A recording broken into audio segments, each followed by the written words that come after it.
Welcome to Epic Epochs and Empires, where history comes alive. This is the channel where we unravel the tales of civilizations, leaders, and moments that have shaped our world. If you enjoy deep dives into history, don't forget to hit the subscribe button and join us on this epic journey through time. Imagine this.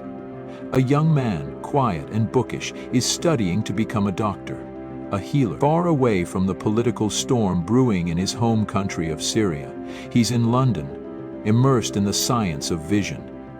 He is the furthest thing from a politician. But fate had other plans. A tragic twist of destiny places him at the center of power, and his life is turned upside down. Today, this same man is known worldwide, not as a healer, but as one of the most controversial and divisive leaders of the 21st century. His name is Bashar al-Assad. How did a mild-mannered ophthalmologist transform into a ruler associated with brutality, conflict, and devastation? To uncover the truth, we must go back, not just to Bashar's life, but to the tumultuous history of Syria itself. Syria, a nation in turmoil. The story of Bashar al-Assad is deeply intertwined with the story of Syria, a country that has long been a crossroads of cultures, empires, and religions. In 1946, Syria achieved independence from French colonial rule, but its newfound freedom came at a cost. The young nation struggled to find stability, with one coup following another in a chaotic cycle. By the 1960s, the Ba'ath Party, a socialist and pan-Arab political movement, rose to power, promising unity and progress. Within this political upheaval emerged Hafez al-Assad, a shrewd Air Force officer. In 1970, after yet another coup, Hafez seized control of the country. Hafez al-Assad, the architect of power, Hafez al-Assad ruled Syria with an iron fist for nearly 30 years. He established a regime that was both feared and deeply entrenched. Under his leadership, Syria became a police state.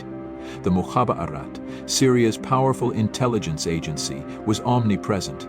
Spies were everywhere. Dissent was crushed, often with brutal force.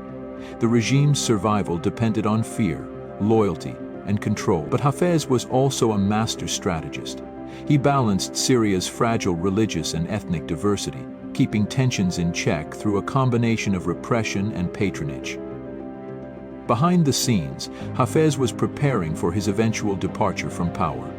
His eldest son, Bashar al-Assad, was groomed to inherit the presidency. Bashar was charismatic, bold, and seen as the perfect successor. A twist of fate. In 1994, tragedy struck.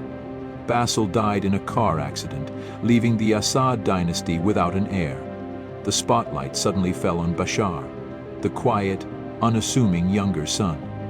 At the time, Bashar was living in London, far removed from Syria's political drama. He had no ambitions to rule.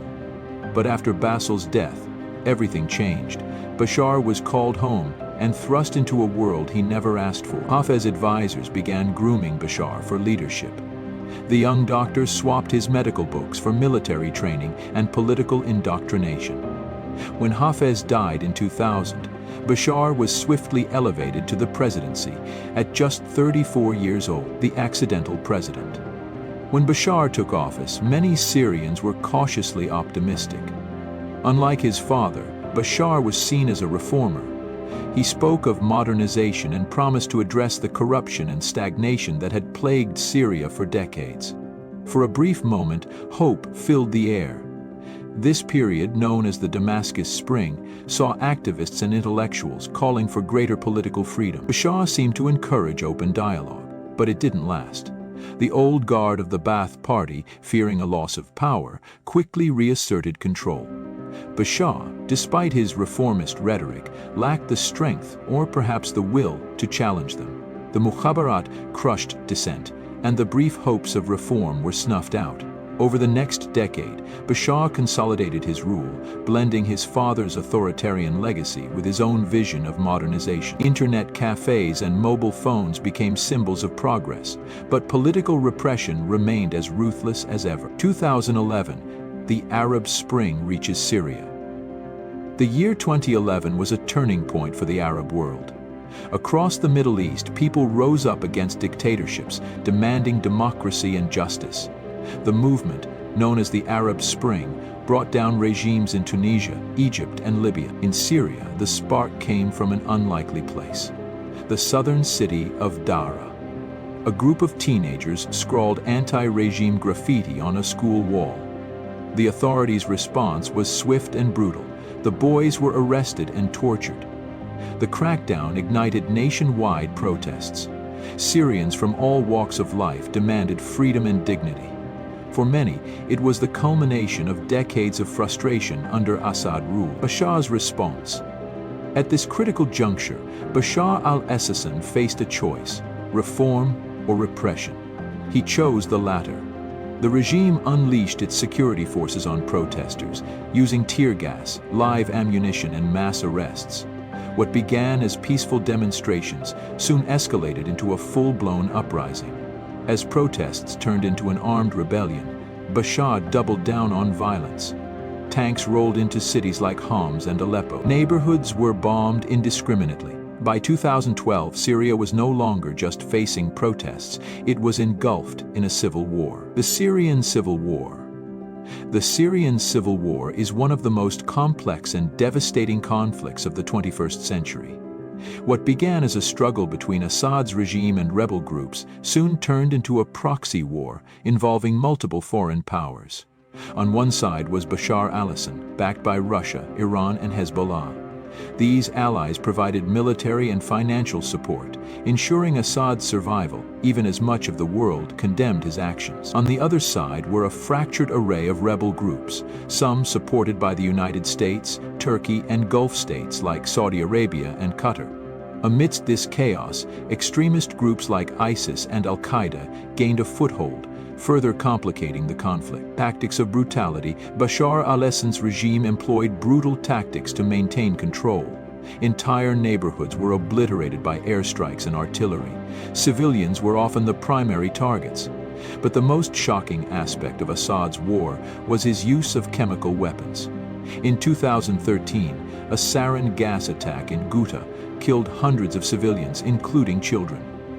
The attack drew international condemnation, but little concrete action was taken. The Assad regime repeatedly denied responsibility, blaming the rebels for the attacks. However, evidence, including UN investigations, pointed directly to Assad's forces. The human cost of the Syrian civil war is staggering. Over 500,000 people have been killed. Millions more have been displaced, both internally and as refugees. Homs, Aleppo, Raqqa have been reduced to rubble. Families have been torn apart, and countless children have grown up knowing nothing but war. For Syrians who fled, the journey to safety was fraught with danger. Refugee camps in countries like Jordan, Turkey, and Lebanon became overcrowded, while others risked their lives crossing the Mediterranean to reach Europe. Assad's survival but devastation. Bashar al-Assad remains in power. His survival is largely due to his allies. Russia, in particular, played a decisive role, launching airstrikes against rebel forces and providing diplomatic support at the United Nations. But Assad's victory is a Pyrrhic victory. Syria is in ruins, the economy is shattered, and much of the population lives in poverty. Assad rules over a broken nation, his grip on power maintained through fear and repression. The legacy of Bashar al-Assad. What will history say about Bashar al-Assad? For many, he will be remembered as a tyrant who destroyed his nation to cling to power. His name is synonymous with war crimes, chemical attacks, and mass suffering. But others argue that Assad's survival reflects the harsh realities of geopolitics. In a world where power often trumps justice, Assad has outlasted his enemies, defying predictions of his downfall. A nation in exile. For the millions of Syrians who fled the war, the scars run deep. Refugee camps are filled with stories of loss, survival, and resilience. In exile, Syrians have preserved their culture, hoping for the day they can return to a free and peaceful homeland. But for many, that dream grows dimmer with each passing year. A lesson for the world. The story of Syria is a cautionary tale about the fragility of nations, the dangers of unchecked power, and the high human cost of international inaction. The Syrian Civil War exposed the limits of the global community's ability or willingness to intervene in crises. Red lines were drawn and ignored. Promises of protection were made but never fulfilled. As the conflict spiraled out of control, it became a glaring example of how geopolitics often prioritizes strategy over human lives. For the millions who suffered and continue to suffer, Syria's tragedy is a wound that may never fully heal. The images of bombed-out cities, the stories of chemical attacks, and the cries of mothers mourning their children are seared into the collective memory of our time. The future of Syria. What lies ahead for Syria is uncertain. The war has subsided in many parts of the country, but peace is far from a reality. Under Assad's rule, rebuilding the nation will be fraught with challenges. The Syrian government faces crippling sanctions, economic collapse, and a population deeply divided by years of violence and repression. True reconciliation seems unlikely under Assad's regime. His survival depends on maintaining control through fear, ensuring that any dissent is silenced. Without justice, accountability, and inclusivity, the wounds of the war will continue to fester. For many Syrians, the hope of a free and democratic Syria remains a distant dream. Yet history has shown that no regime lasts forever. One day, Assad's rule will end, whether by internal revolt, external pressure, or the passage of time. What comes next will depend on the resilience of the Syrian people and the willingness of the international community to support them in rebuilding their shattered nation. The legacy of Bashar al-Assad. When the history of the 21st century is written, Bashar al-Assad will undoubtedly be one of its most infamous figures. For some, he will be remembered as a tyrant who clung to power at the expense of his own people, a man who turned a nation into a battleground and unleashed unimaginable suffering. For others, he will be seen as a survivor, a ruler who outmaneuvered his enemies and endured against all odds. But for the millions of Syrians whose lives were forever changed by his rule, Assad's legacy is written in the ruins of their homeland, in the empty streets of once vibrant cities, and in the memories of those who were lost. A story that must be remembered. Syria's story is not just about Bashar al-Assad. It is about the resilience of its people, the strength of those who survived, and the hope that one day, a brighter future will emerge from the shadows of war. It is a story that demands to be remembered, not only as a testament to the suffering endured, but as a lesson for future generations. The atrocities of the Syrian Civil War must never be forgotten, and the pursuit of justice must remain a priority for the global community. As we close this chapter on Bashar al-Assad and the tragedy of Syria, let us reflect on the lessons it holds. The Syrian Civil War is a reminder of the human cost of power, the dangers of authoritarianism, and the resilience of those who refuse to be silenced. Thank you for joining us on this deep dive into one of the most complex and heartbreaking stories of our time. If you found this video informative, please share it with others to help spread awareness about Syria's plight. Don't forget to subscribe to Epochs and Empires for more stories that uncover the truth behind history's most powerful and controversial figures. Together, let's ensure that these stories are never forgotten.